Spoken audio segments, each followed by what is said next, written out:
نبی کے دین پہ مٹنے کی بات کرتے ہو، حسین جیسا کلیجہ کہاں سے لاؤں گی۔ أما بعد فعن أبي هريرة رضي الله عنه أن رجلا شكا إلى رسول الله صلى الله عليه وسلم قسوة قلبه فقال امسح رأس اليتيم وأطعم المسكين، رواه الإمام أحمد في مسنده۔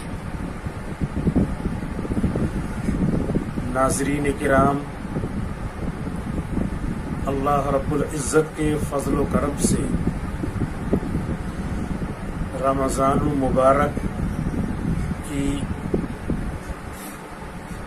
برکتوں اور رحمتوں والی گھڑیاں گزر رہی ہیں۔ ایک نیکی کا ثواب 70 کے حساب سے مل رہا ہے۔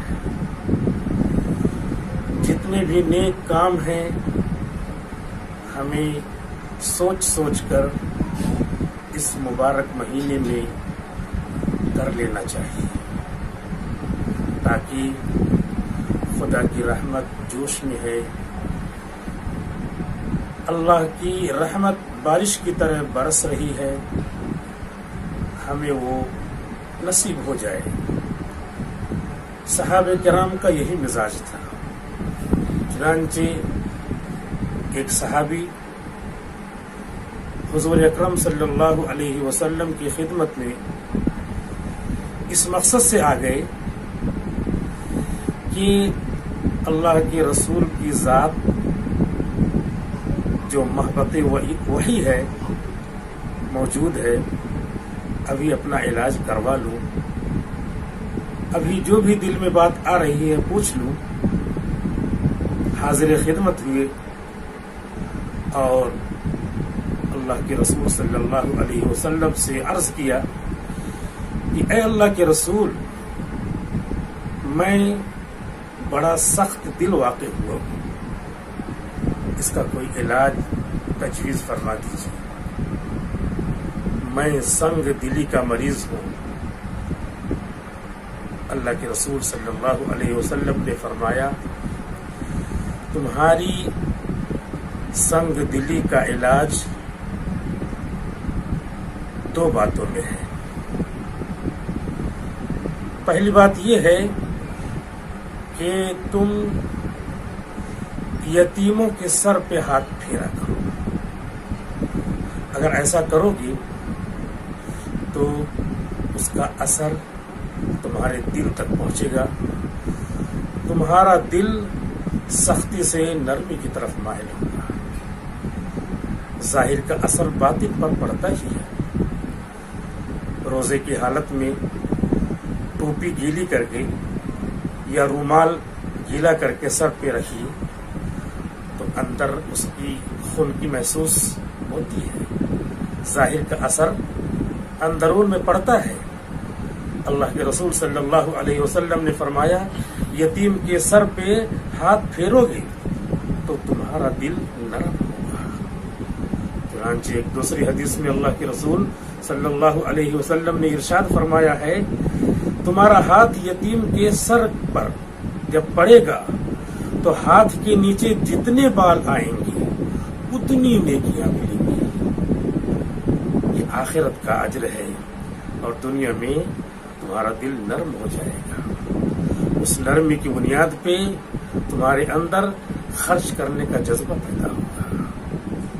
اگر خرچ کرنے کا جذبہ نہیں پیدا ہوتا تو کم سے کم قرض ہی دے دیا کرنا۔ قرض کا بھی ثواب اللہ کے رسول نے اتنا بتلایا ہے کہ اگر کسی آدمی نے تم سے قرض لیا 10,000 روپے اور 1 مہینے کے بعد ادائیگی کے لیے کہا تو حدیث شریف میں آتا ہے کہ ہر دن اس کو، جس نے قرض دیا ہے، ہر دن اس کو 10,000 روپے صدقہ کرنے کے برابر ثواب ملے گا۔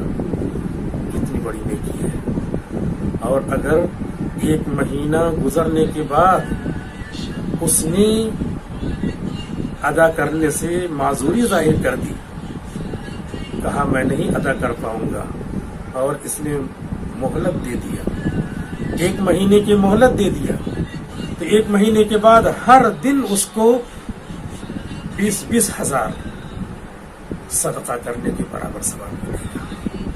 تو آدمی کے اندر اتنی نرمی تو ہو کہ کم سے کم صدقہ نہیں تو قرض تو دے دے۔ آج لوگوں کا دل بڑا سخت ہو گیا ہے، ایسا سخت ہو گیا ہے کہ اگر آپ قرض مانگنے جائیں تو 1 پیسہ نہیں، اور اگر آپ یہ کہیں کہ آپ مجھے 10,000 دے دو، 1 مہینے کے بعد میں لوٹاؤں گا اور اس پہ میں 100 روپیہ سود دوں گا، تو کہیں گے کہ ذرا گھر میں مشورہ کر کے بتلاتا ہوں، کہیں رکھا تو نہیں ہے۔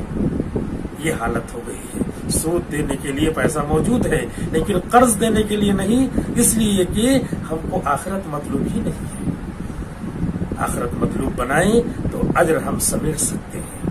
اللہ کے رسول صلی اللہ علیہ وسلم نے سخت دلی کا دوسرا علاج یہ بتلایا کہ غریب مسکین کو کھانا کھلایا کرو۔ شریعت میں مسکین اسے کہتے ہیں جس کے پاس 1 وقت کا کھانا ہو، اس کے بعد کھانے کا انتظام نہ ہو، اور فقیر اسے کہتے ہیں کہ جس کے پاس نصاب سے کم پیسہ ہو۔ بعض علماء نے الٹ کر تفسیر کی ہے، جو فقیر کی تعریف ہے وہ مسکین کی ہے، اور جو مسکین کی ہے وہ فقیر کے ساتھ جوڑا ہے۔ بہرحال مسکین کو کھانا کھلانا، جس کو 2 وقت دانِ شبینہ کی محتاجی ہے، جو مکمل اپنا پیٹ بھرنے پر قادر نہیں ہے، اس پر خرچ کرو تو تمہارا دل نرم ہوگا، نرمی پیدا ہوگی۔ یہی معاشرت ہے کہ ہم لوگوں کے ساتھ نرمی کے ساتھ رہیں، سختی سے لوگوں کو تکلیف ہوگی، تکلیف نہ پہنچائیں۔ میری زبان و قلم سے کسی کا دل نہ دکھے، کسی کو شکوہ نہ ہو زیر آسماں مجھ سے۔ دعا ہے کہ اللہ تعالی ہمیں مکمل دین پر عمل کرنے کی توفیق عطا